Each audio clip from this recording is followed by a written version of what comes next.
So welcome to another edition of Coaching Minute with Brianne Ligori and Friends, where certified coaches help leaders to level up their coaching skills so they're better able to lead today's modern workforce. Today's guest is Coach Marielle. Marielle has a blend of experience in the corporate world and, of course, in non-for-profit government relations. She is a professional certified coach and also the founder of Clarivia, an organization that helps leaders to get clear on their vision so they're better able to reach their potential. Welcome, Coach Marielle. Thank you. Thank you so much. So good to have you here. Yes, I'm very grateful for our connection. We first met at the Women Leaders in Pharma and now have a chance to work on the same team. So it's been such a blast to get to know you as a coach.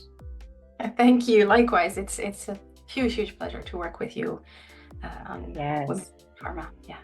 Yes. And you've been coaching for so many years. You coach people literally across the globe in so many different countries, so many different industries at different levels of leadership.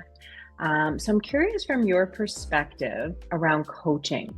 So why do you feel that coaching is one of the most important tools that leaders have in their toolbox? It's a shift in mindset. It's a shift in how you approach, and as a leader, how you approach, how you lead, really. We're so used to telling, and a lot of younger people also tell me how worried they are actually about moving into leadership positions because they only know one way, that more hierarchical, typical way, or what they think is leading today. Coaching is the tool, one of the most important tools to really shift that type of leadership so that you can start. Well, as a leader, you hired the best people possible. So you don't need to be hierarchical and tell.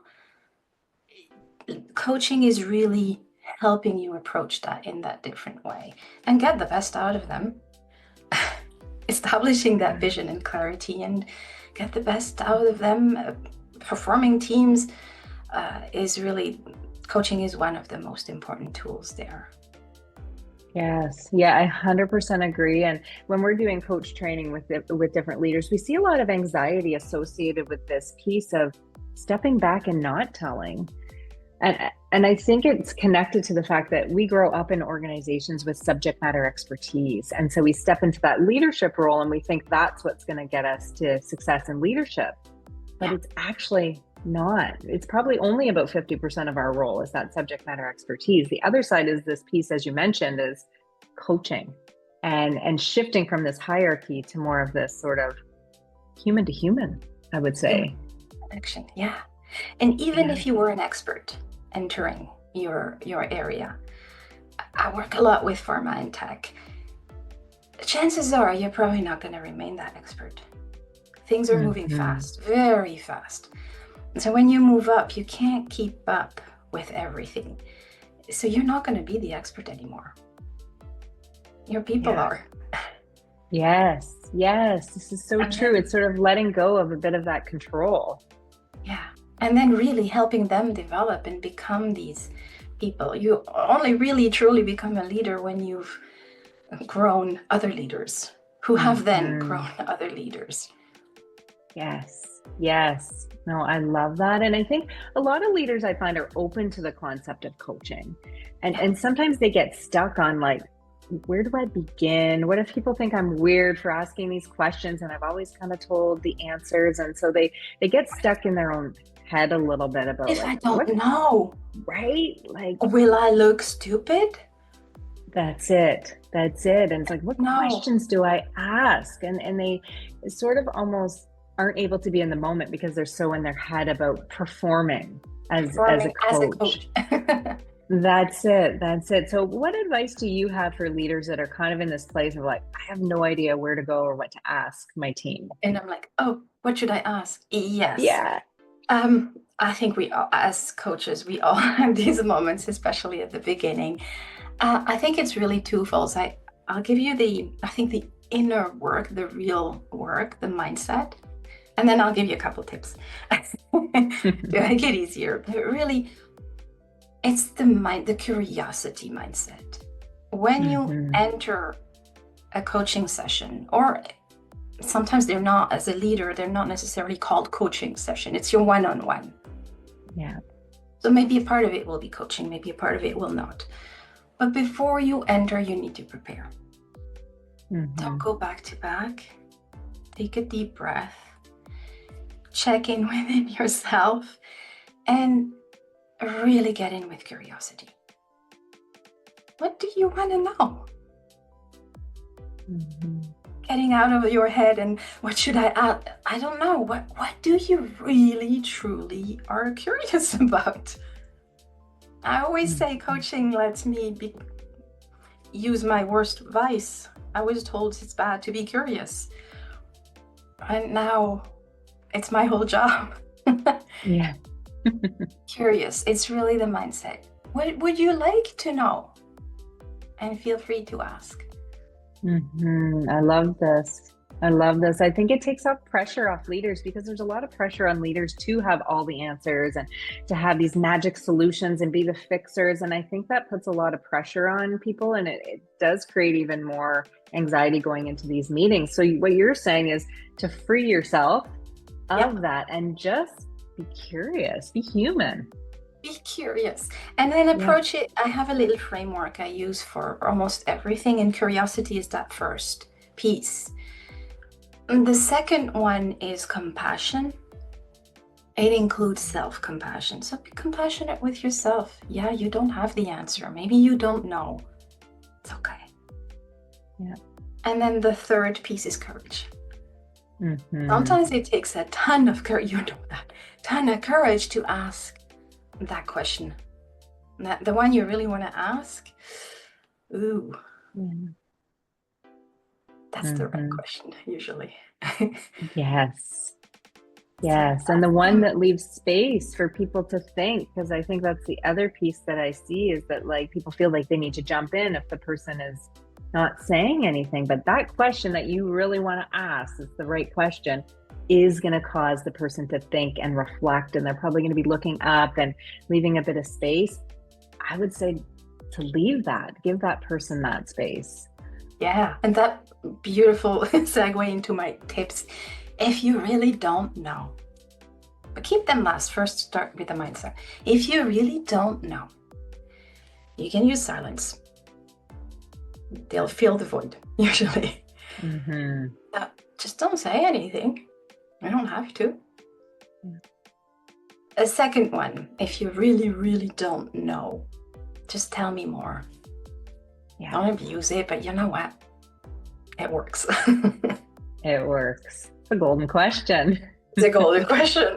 This is the tip question, the one you always have in your bag. If you really don't know, just go tell me more. Another one you could do is, chances are you don't know what to ask because you're a bit lost in that conversation. Sometimes clients go on and you're like, hey, what's the point? If you're there, you can maybe summarize it for them. So what I'm hearing you say is, and you try to say what you understood from the conversation, they'll correct you. Oh yeah.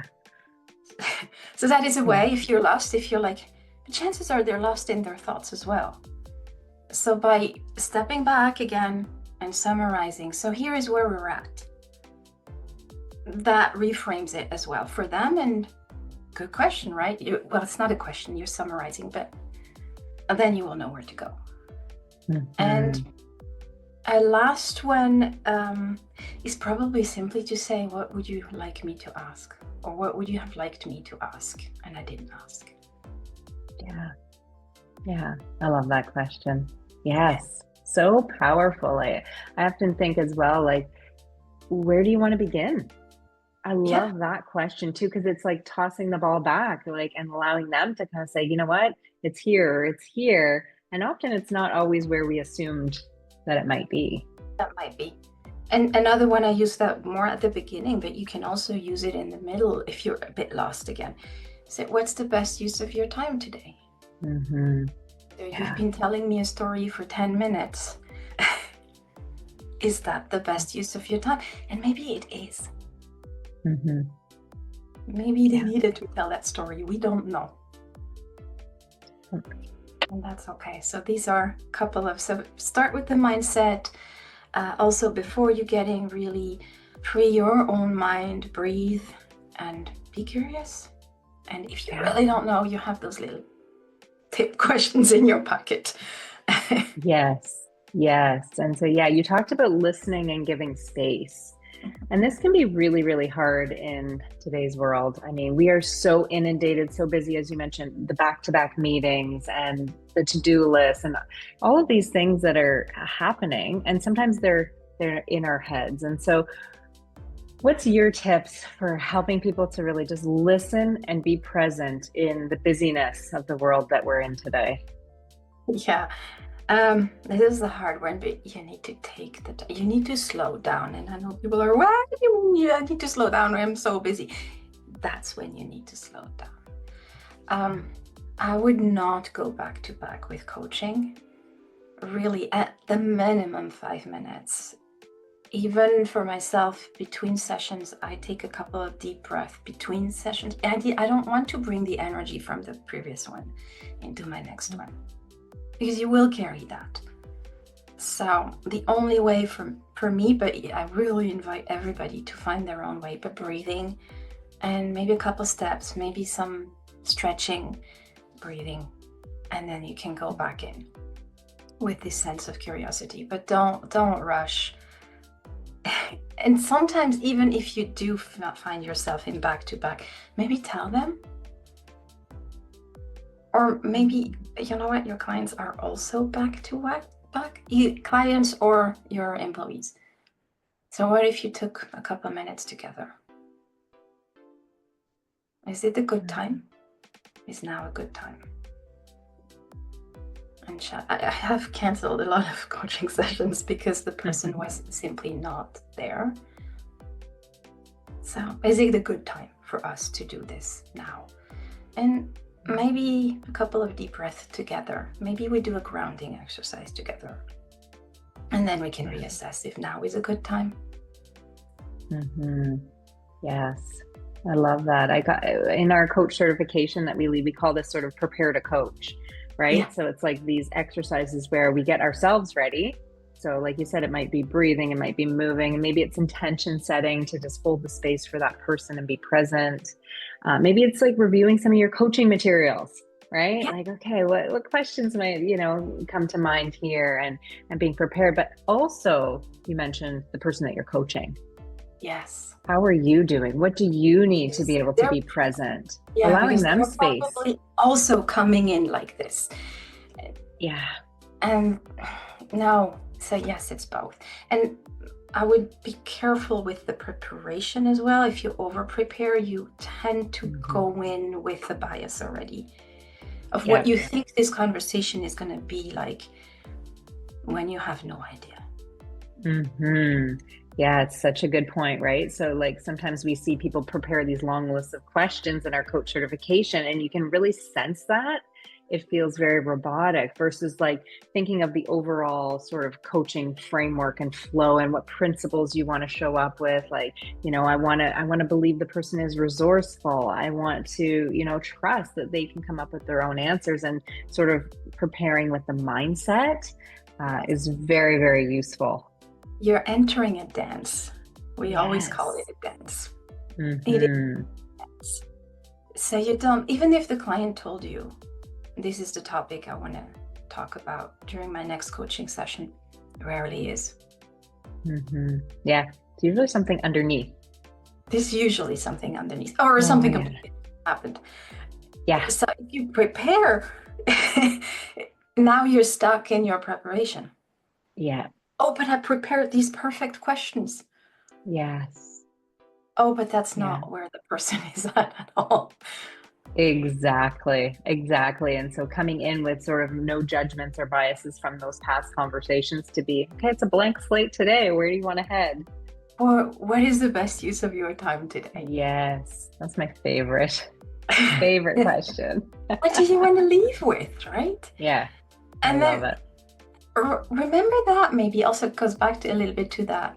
Do I have the right question? But if you know clearly what they want to leave with, you know what to ask. Yeah. If it's completely derailed, you can also ask them. Okay, we've been talking about that for 10 minutes. Is this gonna get us there? Is this what's the most useful time for you now? Yeah. Yeah, it's those checking ins and knowing that things can change and that's okay. It is like a little right. Yes, it's right. You don't know before you enter coaching session, even when you know the client very well or your employee very well. You simply cannot over prepare or imagine what it's going to be like. Trust your gut there. Yes. Trust your gut in the moment of what perhaps is needed. Yeah, I love that. And saying you don't know is okay. Yeah. Yes. Again, it goes back to, what would you like me to ask now? Yeah. Yes. Yeah. So it's very much a partnership, right? So it's the coach and the employee relationship is not a hierarchy, right? Where, I know everything as the coach and I'm going to tell you what to do. It's a partnership where essentially I think the coach is a bit of a guide, facilitating the conversation and facilitating that person to have these insights based on what direction they want to head in. Yeah.